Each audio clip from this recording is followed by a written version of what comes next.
Okay, we are recording now, and the Torah portion this week is Tzav. Tzav. And you can hear the same root as mitzvah, which is a commandment, right? So it's the verb form. When you hear mitzvah, that's a noun. When we do a mitzvah, that's a noun. But if we're talking about the imperative verb form, which you kind of have to stretch back to 8th grade English to remember sometimes the grammar, but an imperative is a command. And that's exactly what Tzav is. It is a command, and it's given in the command form, in the imperative form. And if somebody says command, or in this case, Tzav, there's a sense of urgency that goes with it. So let's see. Let's just read a little bit from the beginning. And then we'll just, what I want to do tonight is show you something that is not unique to this Torah portion, but it will be the last time that this particular technique is used in the Torah.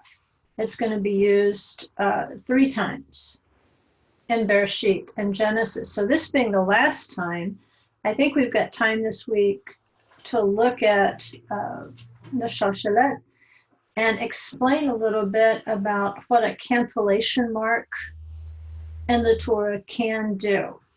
But we'll read a little bit from the beginning first. Baruch hu atah Adonai hamevorach. Baruch Adonai hamvarach leolam va'ed. Baruch atah Adonai Eloheinu melech haolam, asher bachar banu mikohanim v'natan lanu et torato. Baruch atah Adonai noten haTorah. Amen. So we'll just start at the beginning with chapter 6, verse 1. And I'm just reading out of a Rashi commentary. It says, Hashem spoke to Moses, saying, command Aaron and his sons, saying, this is the law of the Olah offering. It is the Olah offering that stays on the flame, on the Mizbeach, all night until morning. And the fire of the Mizbeach shall be kept the flame on it. The Cohen shall don his fitted linen tunic, and he shall don linen michnasayim on his flesh. He shall raise the ashes, which the fire will consume, of the Olah offering on the Mizbeach, and place it next to the Mizbeach. He shall remove his garments, and he shall wear other garments, and he shall remove the ashes to the outside of the camp to a pure place. The fire on the Mizbeach shall remain aflame on it. It shall not be extinguished. All right, so we open here with the law of the Olah. Baruch atah Adonai Eloheinu melech haolam, asher natan lanu torat emet v'chayei olam nata b'tochenu. Baruch atah Adonai noten haTorah. Amen. Okay, so again, it's starting with an imperative. And you're supposed to feel forward motion. When you hear a verb, especially in the imperative form like tzav, command, it's not just a normal word. See, normally we hear words and we process them and we decide how much, not just weight, we're going to attach to that particular word if it's spoken by another person, but we choose how we're going to react to that word emotionally. And you know you have emotional reactions to certain words because you have a life context for certain words. For instance, if I hear the phrase young lady, right, all of a sudden I'm 6 years old again. And it's not a positive feeling because I feel like I'm in trouble.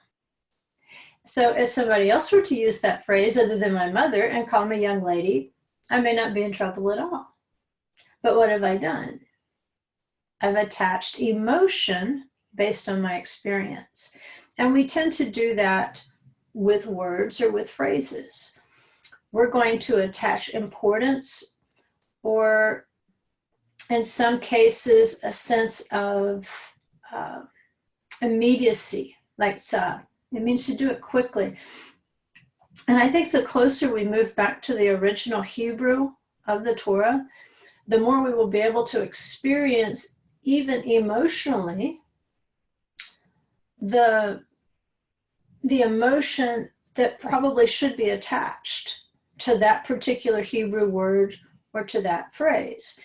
So if I hear command, as a reader, I may not be attaching that much urgency to the word. But if I'm reading it in Hebrew and I see Tzav, I already know it's an imperative form. And along with it, I'm supposed to experience a sense of urgency. And it's the same thing. There's another word, zuz, in Hebrew that means like move it now. All right. But Tzav is very much like it. Zuz would have more of the implication of like move from this place to the next, like get moving. All right. Tzav is kind of like that in the sense of move it, but do it. Command. And that's what we're getting with this very short, to the point command. The Holy One is speaking to Moses, and the message Moses is supposed to carry to Aaron and his sons, who are being consecrated, ordained, and anointed for the priesthood. That's what's following. And of course, it's all tied into the Olah offering, and we looked at the Olah offering last year, this time in more detail, as it pertains to the resurrection. So there's something in this priestly service that's very important that is supposed to remind us of the resurrection. In this case, as it concerns Aaron and his sons and preparing them to go forward with service, now we feel where we didn't necessarily feel it before. Because if you've had a chance to look through the portion, you know it's a recap. There's not a whole lot of brand new information in Tzav as a Torah portion, because we can flip back, not just through the Torah portion preceding it, but even all the way back to Shemot, to Exodus. And we realize that, we're kind of reading the same thing here. Why is he going over it again? Well, again, now we're moving to out of maybe an instructional phase and into the doing phase, into the actual putting the clothes on and doing it. So you get more of that sense of urgency when you see Tzav as the way that Moses is supposed to transmit this information now. And with this transition, I think it's really easy to see how it's different from last week's. Remember with Vayikra, it was a command of endearment. It was a call. And in that term of endearment, or that calling of endearment, we saw that it was beautiful in that it starts off a book, pretty much of rules and regulations, procedures and ceremonies.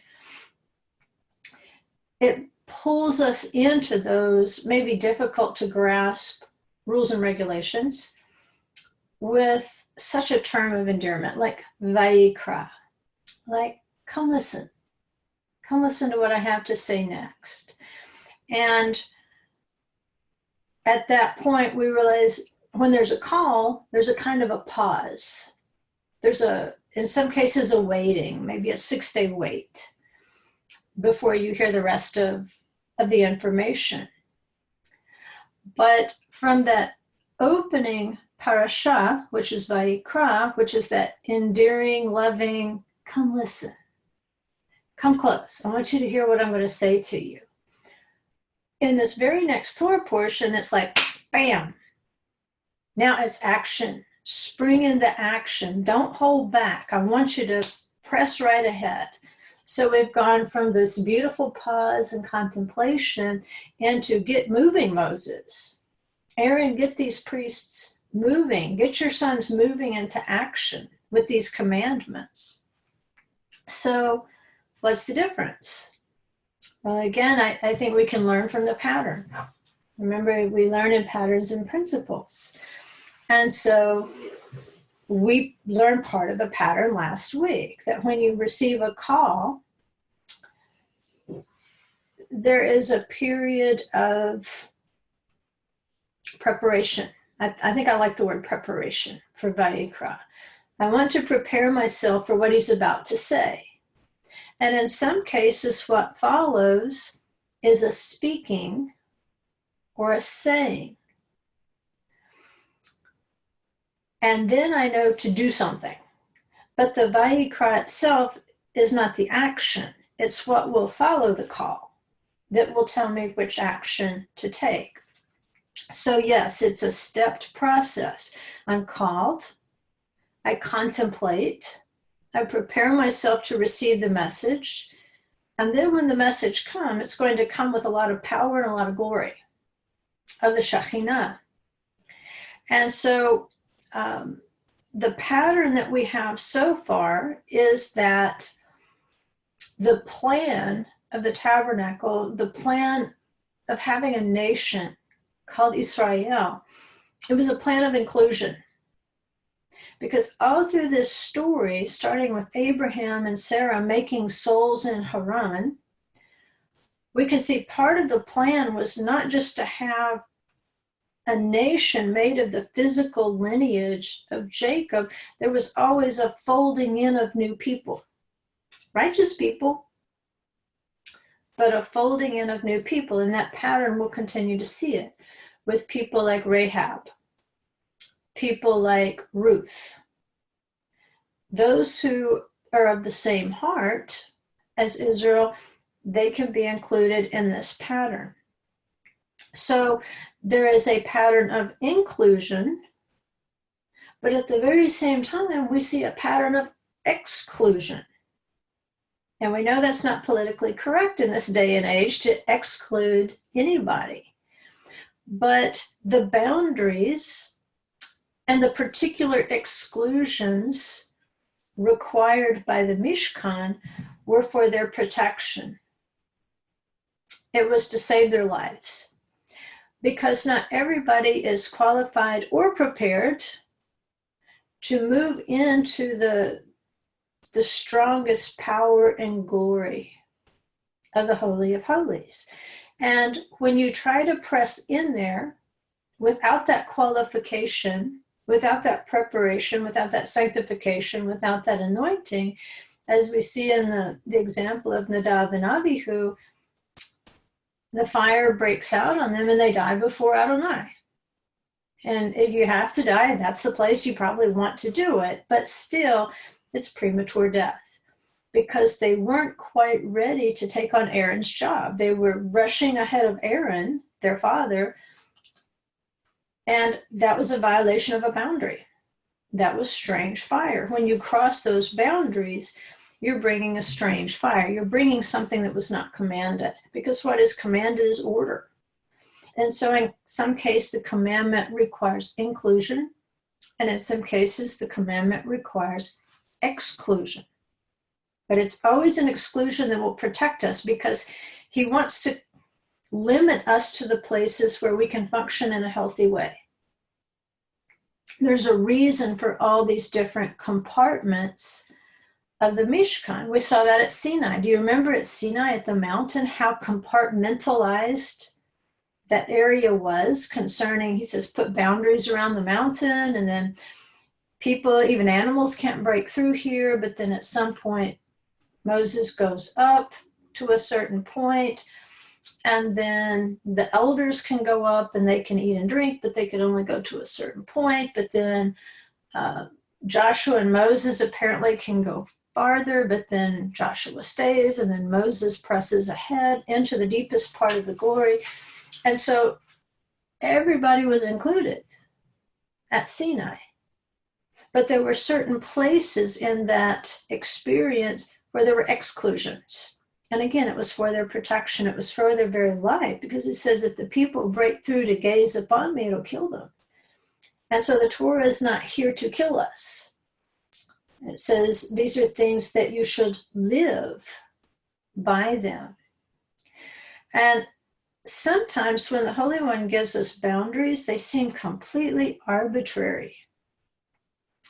Because we're sitting here, I mean, of course, thousands of years later, and thinking, well, realistically, what's the difference between the descendants of Moses and the descendants of Aaron? They're full brothers. What's the difference? Why were Aaron's sons qualified for the priesthood, but Moses' sons only qualified to serve as Levites? It just seems arbitrary, but there's reasons in this compartmentalization and in this assigning of roles. And this is what part of what we're supposed to understand about this Mishkan. It's in every part of the process, whether it's giving us these little minute rules about how many fingers full of flour to take out of a mincha offering, or exactly how the gemstones are to be set in the high priest breastplate.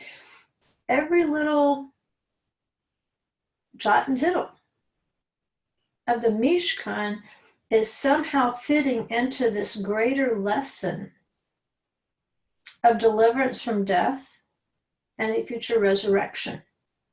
And the way that we are taught these lessons of overcoming death and taking part in the resurrection is by functioning in an assigned role.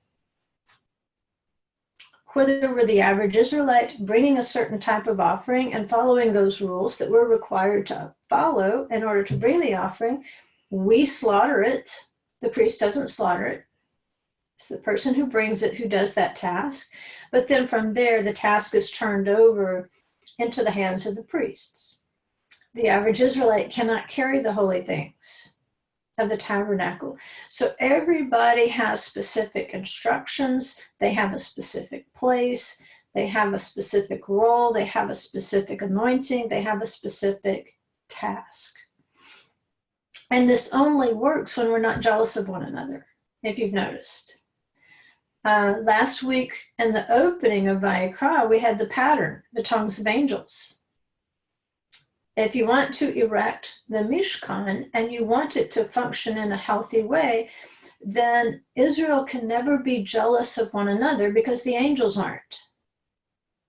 No matter what their role is, no matter what their assigned task is as a messenger, it says those heavenly beings, they would call to one another and then say, holy, holy, holy. So no matter what their job was, they were happy and still able to worship with one another in unity. So they worshiped in perfect unity and perfect love with no jealousy whatsoever. And that's how you sustain the heavenlies. In the same way, if we're going to sustain the Mishkan, then Israel has to be able to serve and worship together in unity and without jealousy concerning one another's message, role, specific job duty. And it's significant that Moses anoints Aaron in this portion as the Kohen Hagadol, or the high priest, because we could see again this pattern that, remember, Moses paused basically for 6 days at Mount Sinai. And it's only on the 7th day that he can ascend. We see that same pattern here in Vayikra with the Mishkan, is that Moses is basically going to serve as a priest for 6 days. And then on that 7th day, through the offerings and the anointings and consecrations and so forth, he now turns that role over to Aaron to be the Kohen Hagadol. And so in this portion where we didn't hear it before, because we've heard these instructions before, what we get in this portion is now the fire is turned up. We get Tzav, we get urgency. It's different than just saying, say, or speak. It's command, it's strong, it's powerful. It reminds me of the days when I used to teach self-defense, or maybe we were practicing on a riot disturbance control squad. And so when you get that many people running around with riot batons, if somebody's not listening, bad things happen, right? You end up smacking one another and poking one another with the riot batons, which is not the point of the drill at all. And so if you're teaching self-defense, you have the class's ears. You have to have 100% attention. It's the same thing on a self-defense mat. If somebody's not paying attention and that one person turns the wrong way, he might get punched. He might get kicked. He might run into somebody. So at that point, and you get that sense with this Torah portion, it's like eyes straight ahead, listen to what's about to be said. And when you issue that order, when you have the class's total attention, everybody's looking at you, waiting, what's next? You tell them what you want them to do. All right? If it's moving the line with disturbance control, you might say, squad, forward with a half step, do it now. All right?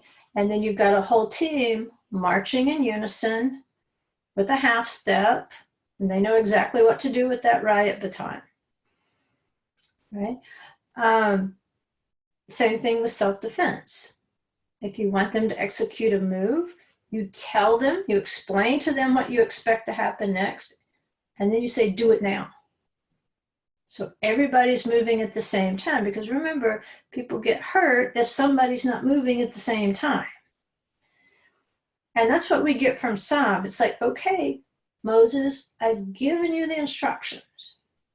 You've already been briefed on these instructions before. Now he says, do it now.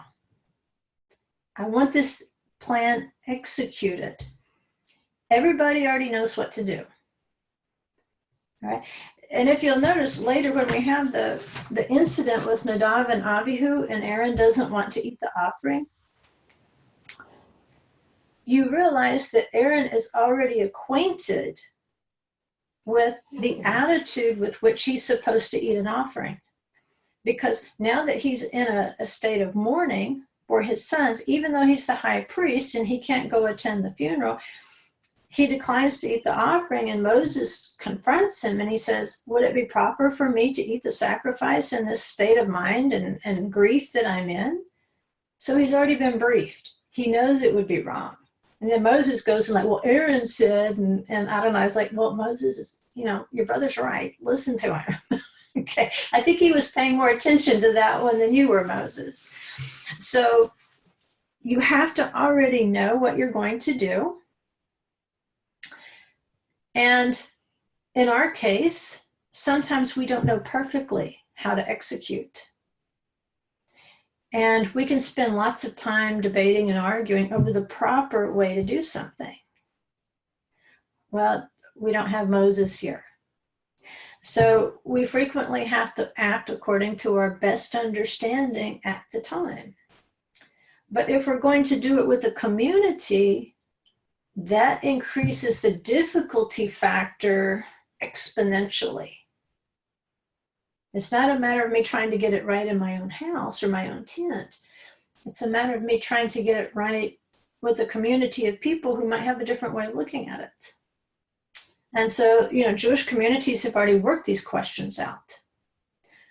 We are just beginning to work out, how am I going to tzav when everybody runs in a different direction at the command? We're running into each other. We're hitting each other with riot batons, all right? We're injuring ourselves worse than the adversary ever would. Because we have Tzav, we understand we're supposed to keep the commandment. We're just not really clear on the instructions. We're trying to work out the instructions. What does this really say I should be doing? But at the command Tzav, we have to be ready to spring into action. And it's still consistent with our pattern. Remember, they said, we will do and we will hear. Moses has already explained how to do things. He's received detailed instructions. He's passed on detailed instructions. Now they have to do them. It doesn't mean that they already hear them, right? Because you have to do before you can hear. You have to obey before you will understand. You have to put feet to it before you can see it. And by that, I mean, before you understand, not the what. We know what to do. We know how to do it in many cases. What we don't always know is, why do you want me to do that? Remember, it goes back to the kid learning to talk, and they've discovered the power of the word no. And they've discovered the power of the question, why? So everything out of their mouths is no or why. Why? Why? It doesn't matter how many explanations you give, they're going to keep asking you, why? Ma. In Hebrew, ma, why? They don't really want to know why. They can't process the why. They're too young. But there is a power in using that particular word. Why? Well, according to the pattern we have, we will not understand the whys until we do the do's, right? He can teach us how to do it. He can teach us what to do. But it's only progressively that we will ever understand why we're doing it. And the thing we have to be content with, I may not completely understand why, I think we said this last week, until we reach the other side of the kingdom. I may keep a commandment on this side of the kingdom today, not realizing what an impact it's having at the very same time in spiritual realms, because I'm doing it, I think, in a physical realm. But Paul says the commandment is spiritual. So I might be doing it in a physical realm. I might be doing the what and the how. But the why, I could really only understand if I were on the other side of that commandment. If I were on the spiritual side of that commandment, then I could see truly the reason why I need to do this. And so that's why we have something called faith. Faith means I'll learn what to do and I'll learn how to do it. And I'll do it. And then I'm willing to accept and be patient that it may be only progressively that I ever begin to discern exactly why I'm doing this. We'll get a very simple understanding at first, but it's going to grow. The more you do it, the more your understanding will grow, or it should. That's the pattern. You learn the deeper meanings as you develop a life of obedience, and you're not going to 100% understand why the first time you do something. Commandments are layered that way. The more you do them, the more spiritual sense they're going to make, and the less you're going to crave the rationale. The less you're going to ask the question, why? Right? Lama. Why? Ma. What? What do you want me to do? Right? So the more the commandment becomes part of who you are, the better that understanding or that seeing relationship becomes. And I think there might be a reason, and the rabbis, you can find this in some of the sources, where there might be a reason why at this particular point, Moses is being told to hurry up and do it without thinking about it too long. And just as some background, let's remember what happened before this. If we go all the way back to the burning bush, Moses is being called, and remember, he argues. I don't want to. I can't do it. I can't do this. I can't do that. Pharaoh won't change. The Israelites won't change. He has every excuse in the world, and basically he sits there and argues against his call to leadership. And finally, basically, the Holy One just like, fine, I'm done with you as it concerns the priesthood. I'm going to send your brother Aaron, and he will speak in your place.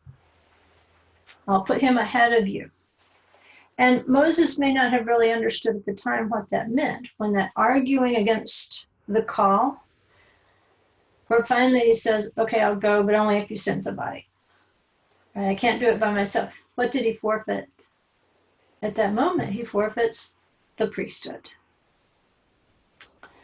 And this is what Aaron did for Moses, is really what the Kohen HaGadol does.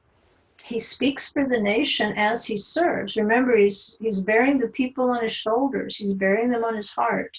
He's serving before the bread of faces. And so Moses' hesitation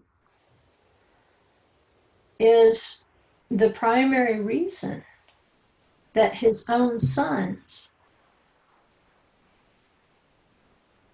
are not going to be included. Somebody's screaming outside, and I don't live in a place where people should be screaming.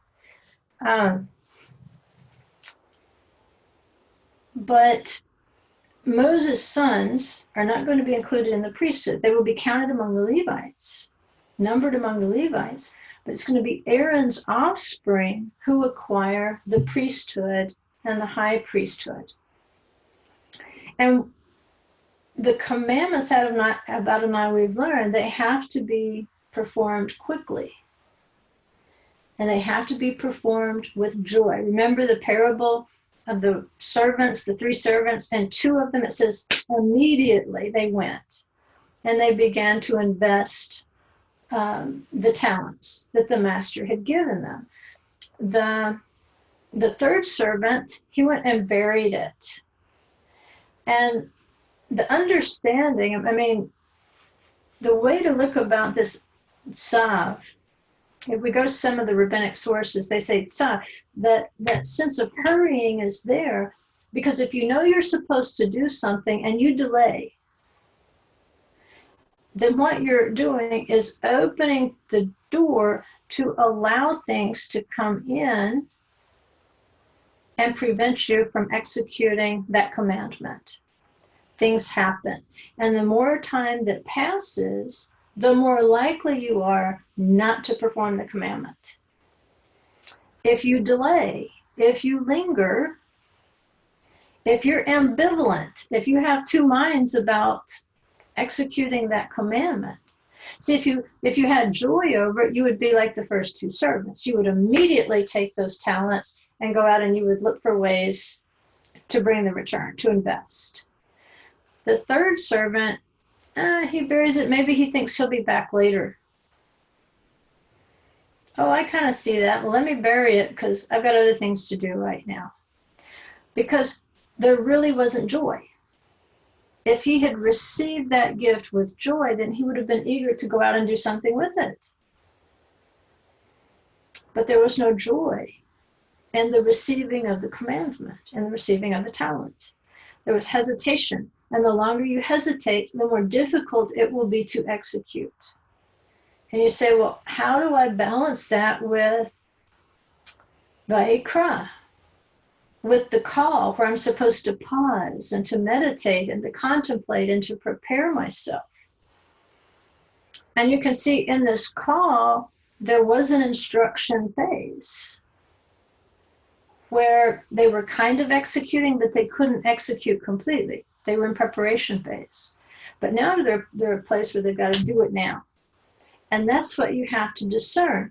When am I moving from the instructional phase, when I'm truly not competent yet to execute? How will I know when it's time where I can say, you know what? I know what to do, and I know reasonably well how to do it, when do I do it? When you know what to do, and you know reasonably well how to do it, then do it. If you are able to do it, do it. That's how you know. It's not a magic formula. It's really just, again, it's a growing to that proper place of execution and realizing that in order to execute, I will have to maintain joy. Because if I don't maintain my joy, then I'll be reluctant and I'll linger. And if I linger too long, I may suffer a destruction. So at the burning bush, Moses hesitated. He lacked joy. Not Aaron.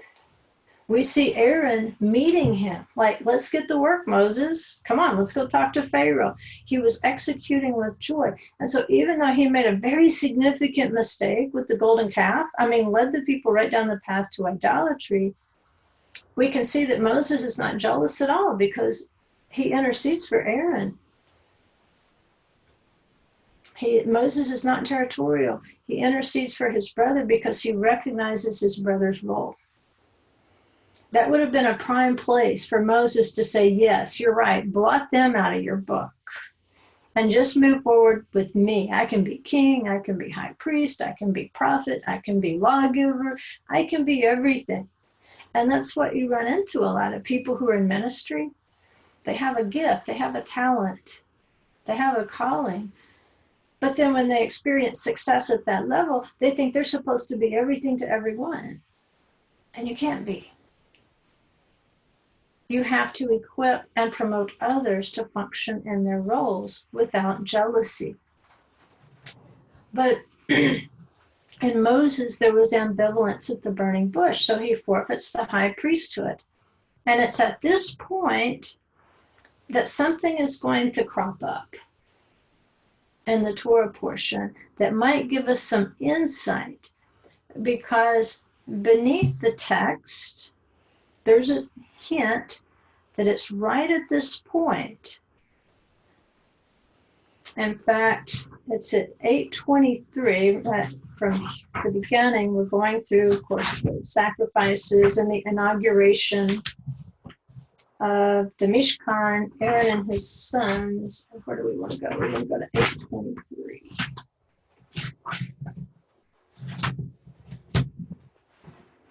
I want to show you something in the text that might clue us in as to some hesitation on the part of Moses.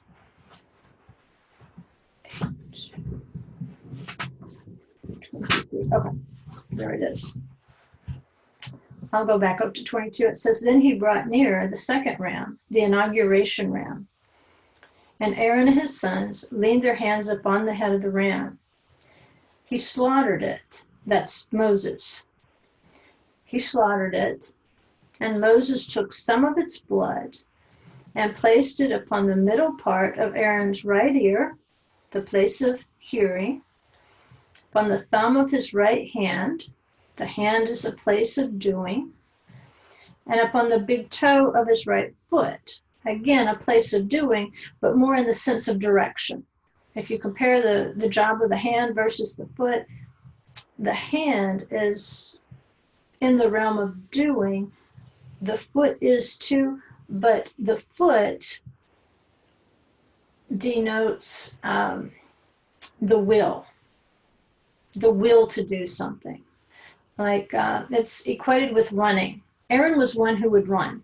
Remember when he ran and took the incense and stood between the people and the plague? Aaron didn't just slow walk it. And he probably would have been justified in wanting to slow walk it because the people had been so ugly to him. But no, Aaron takes the incense and he runs. Why? Because when you run, ratz in Hebrew, it's also a way of saying will. Ratzon. Ratzon, if you say, ken yehi ratzon, when somebody is pronouncing the Aaronic benediction over you, you say, after each line, after each blessing, you say, "Can you hear Ratzon," under your breath. And that basically translates to, "May it be your will." Right. Where you run is where your will is. Goes back to the enthusiasm and the joy at executing the command. So with the priesthood, what do you have? You have the foot that indicates what your will is and your eagerness to execute the command. With the hand, you have the realm of doing. We will do, and then the ear, we will hear. So in the priesthood, he is to embody to the people all three things. Running to do the will with joy, doing the will, and then hearing the command. Because when you do the command, you're going to hear the command. And when you hear the command, you're going to do the command. It's all related. And then when you hear and when you do, at every step of the way, pun intended, you have to decide with your feet to express either joy in the commandment or reluctance. Ambivalence, well, I'm not sure. I've been trained to read people's body language to figure out, not necessarily if they're lying, but if they're uncomfortable with the conversation. Because one thing that is very hard to train over, you can train your eyes to lie, you can train your hands to lie, but it's very hard to train your feet to lie. And inevitably, your feet will point in the direction where you would like to be. That's why it's fun to just sit and people watch in the lobbies of the hotels in Jerusalem where the Orthodox have their dates. And you can tell whether there's going to be a second date just based on the body language. And so it's fun to point out to people, don't read what this person's eyes are saying to you. Watch their feet. And when they're ready to get out of the conversation, that foot is going to start pointing in a different direction. And if they never aim their feet at you, they really don't want to listen to you. They want out of that conversation. It's hard to override that response because it's an expression of your will. And so in 8:23, we see Moses is having to slaughter this inauguration ram on behalf of his brother and his nephews for the priesthood. And just as a reminder, let me see if I've got good PowerPoints I can show you. I don't have many this week, unless I do some in the morning. But I do want you to see.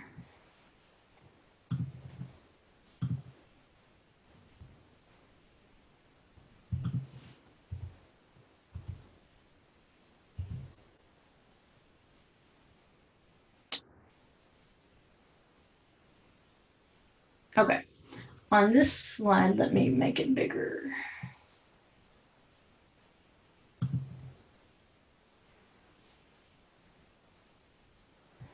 All right, I don't know if you can tell, but it's the exact same verse, the top one and the bottom one. It's Genesis 19:16.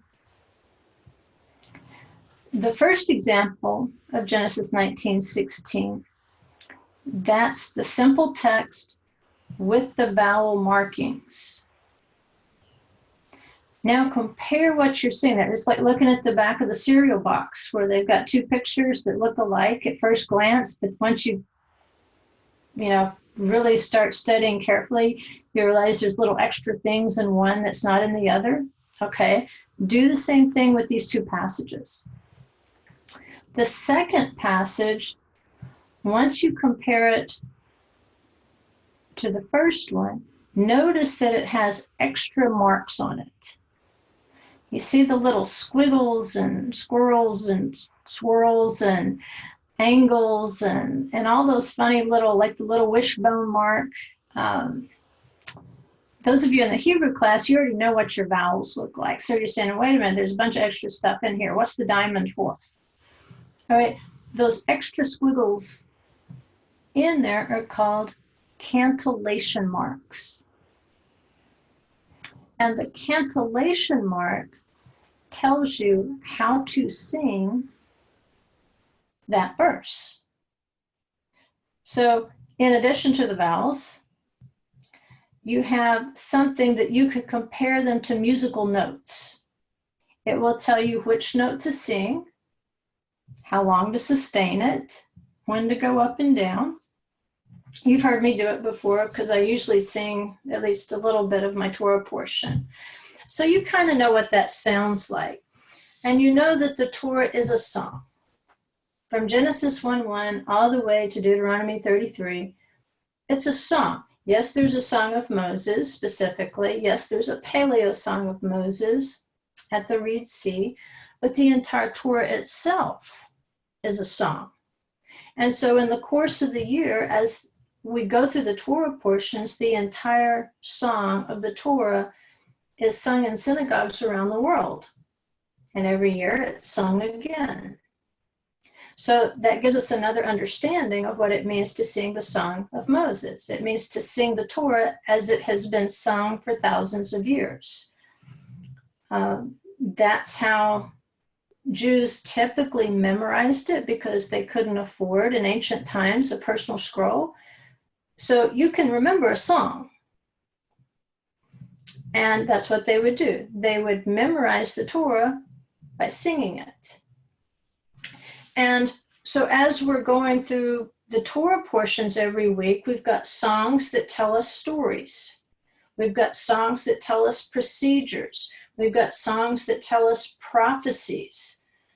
We've got songs about deliverance from death, the grave, hell. And so when the scribes finally recorded the cantillation marks, like the score to a song, we finally have recorded for us the nuances of the text that are going to make sense to a listener of the song. So when you're hearing the song sung, there will be more meaning embedded in it than just the word itself. There will be something within the notes of the song that sends a message, if that makes sense. In fact, song is so embedded in us that even people with advanced dementia, one of the last things to go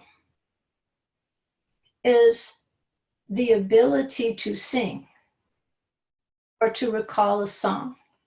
It just stays in there because it's a spiritual thing. Remember the chains, the Shalshelet of the song.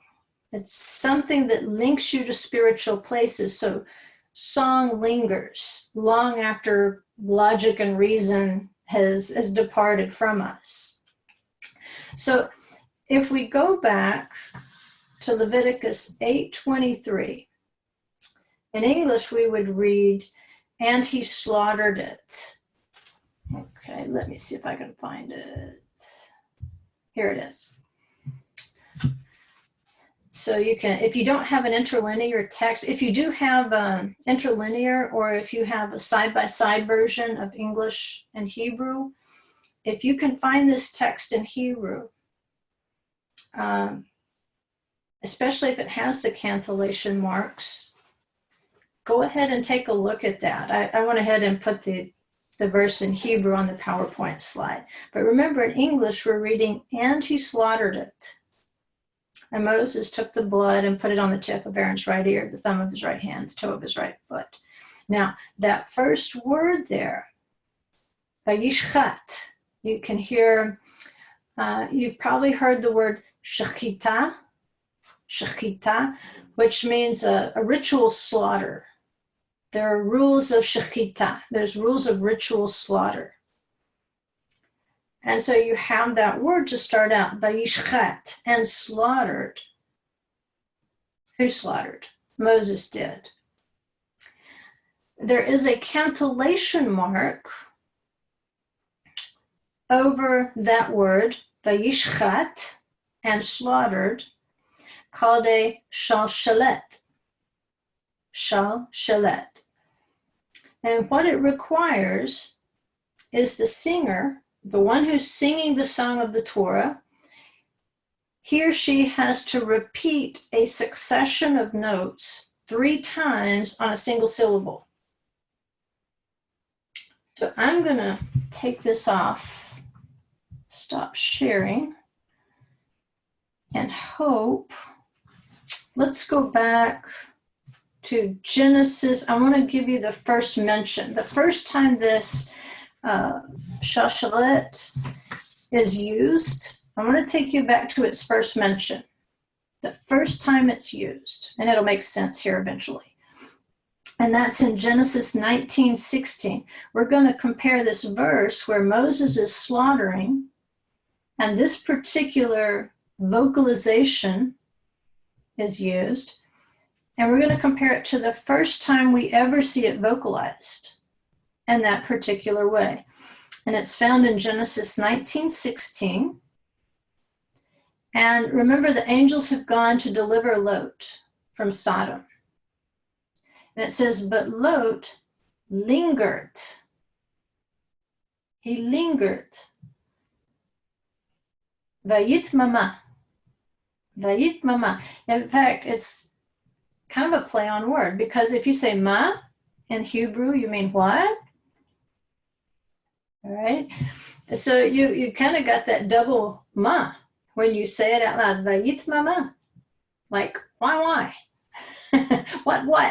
What are we doing? What are we doing?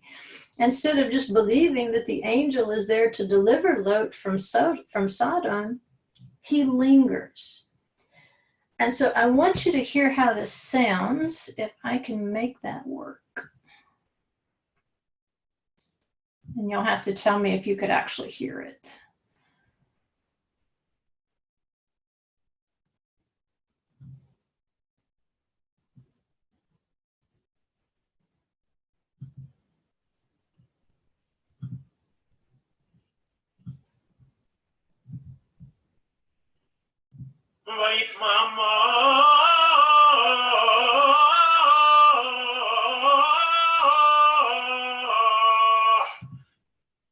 Okay, that was one word.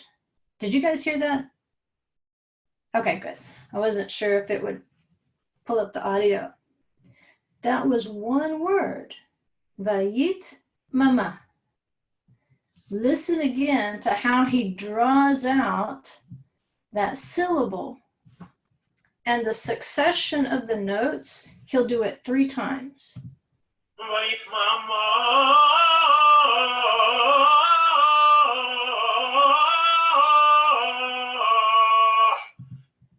Okay, at that point, we're like, get to it.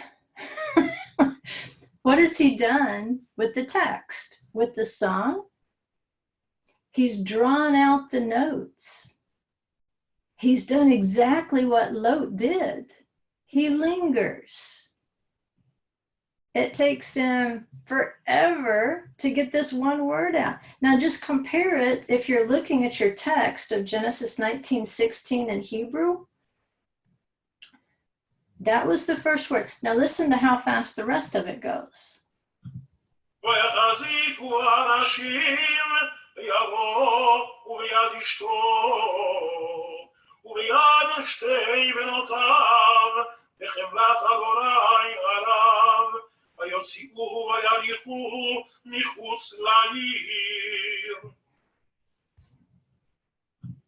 Okay, so in comparing the pace of the rest of the verse and how he's singing the rest of the words in the verse, when you compare that to the way that he sustained and lingered over the first word, you can kind of hear how odd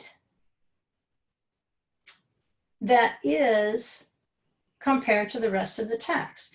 And that lingering, that Shalshelet, the Shalshelet, I'm getting tongue-tied. The Shalshelet is what it's called. That's only going to occur 4 times in the entire Torah. So that was the first time when Lot lingered. And because it's the first mention, we've studied first mention, progressive mention, complete mention. When you want to find out the theme of something, you go back to its first mention, the first time it's ever used. So you say, okay, this is a weird way to sustain a word. When I get to where Moses slaughters the inauguration ram, I have this thing called Shalshelet. I don't know why it's taking Moses so long to slaughter the lamb or the ram.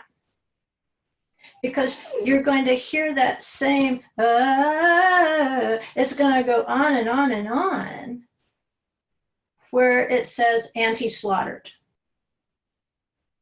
Vayishchat. Vayishchat is going to sound just as long as Vayitmama, which is like, what? Right? So what is taking Moses so long to slaughter this lamb on behalf of Aaron and his sons? So we go back to Lot, and Lot's going to explain to us why. In fact, we'll look at all 4 times. I know we can't tonight. We'll continue tomorrow. But we're going to look at all 4 uses of the Shalshelet, and what we're going to find is a common theme among all 4 uses. That people are ambivalent about what they're doing at that moment. We know they're ambivalent because we go back to the first mention where Lot does not want to leave Sodom.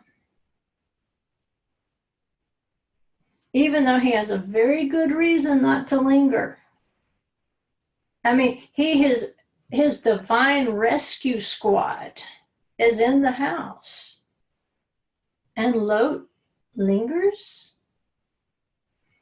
And what we're going to find out is we do it too. We do it too. There are going to be times when we know what to do and we know how to do it. And yet, we linger. We draw out the process of executing the commandment because we haven't quite caught the joy.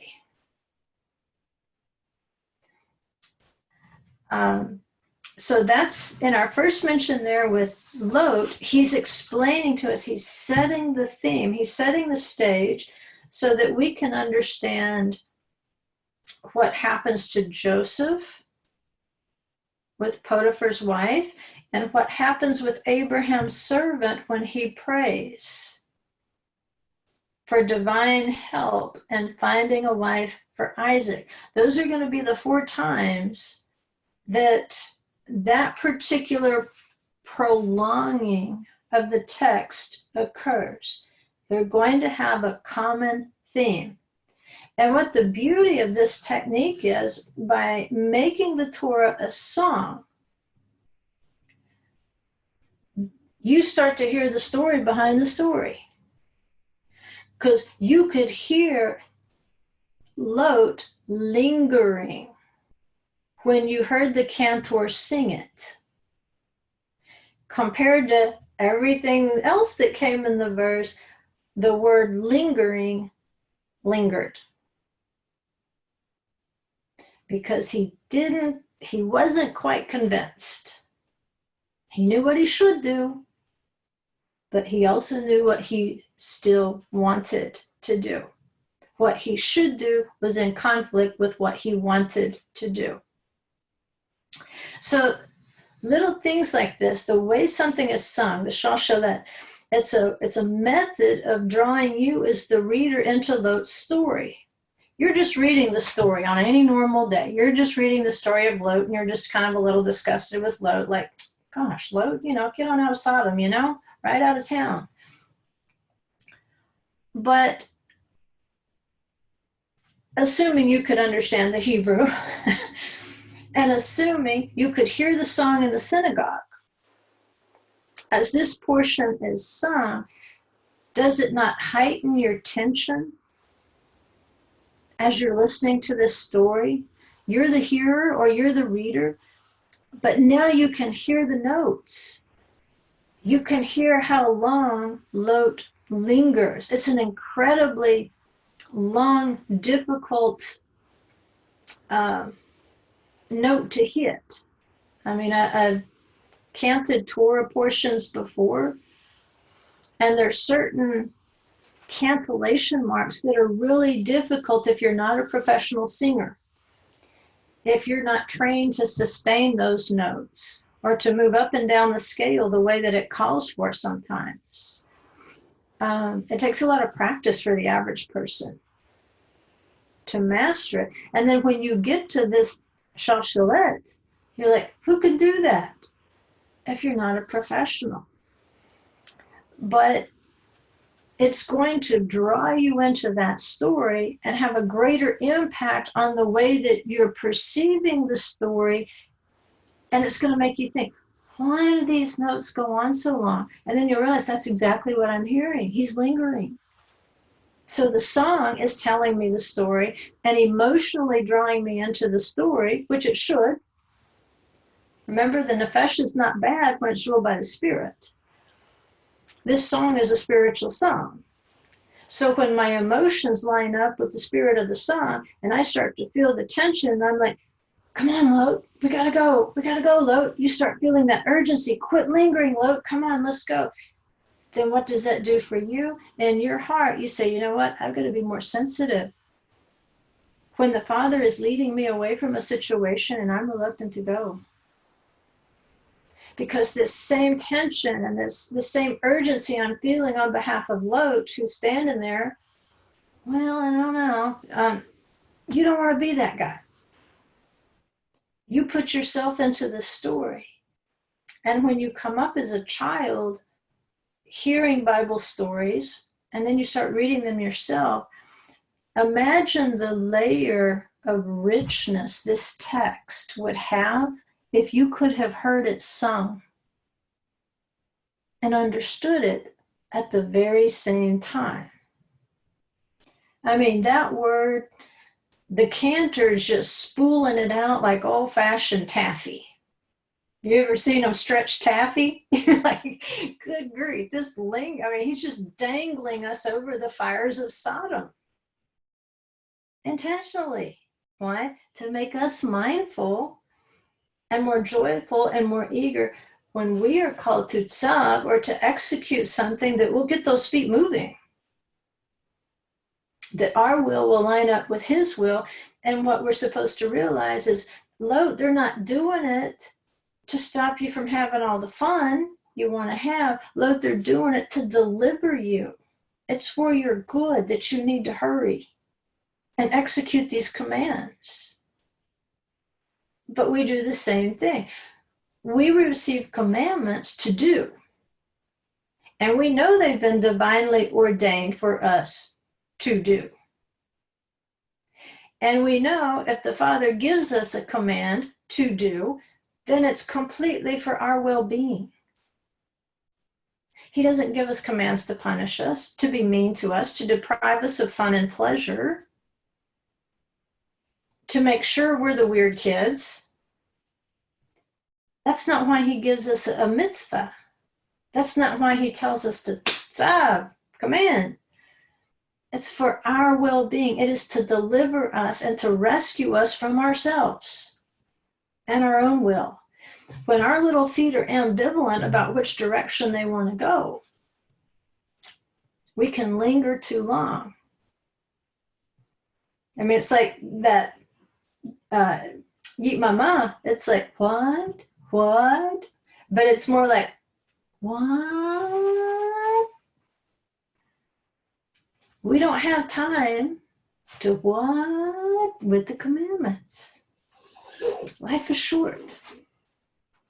And when he says, Tzav, take my messenger's hand and get out of Dodge because fire and brimstone are about to fall. Look, he gave us his appointed times. He gave us his Sabbaths. He gave us his Pesach.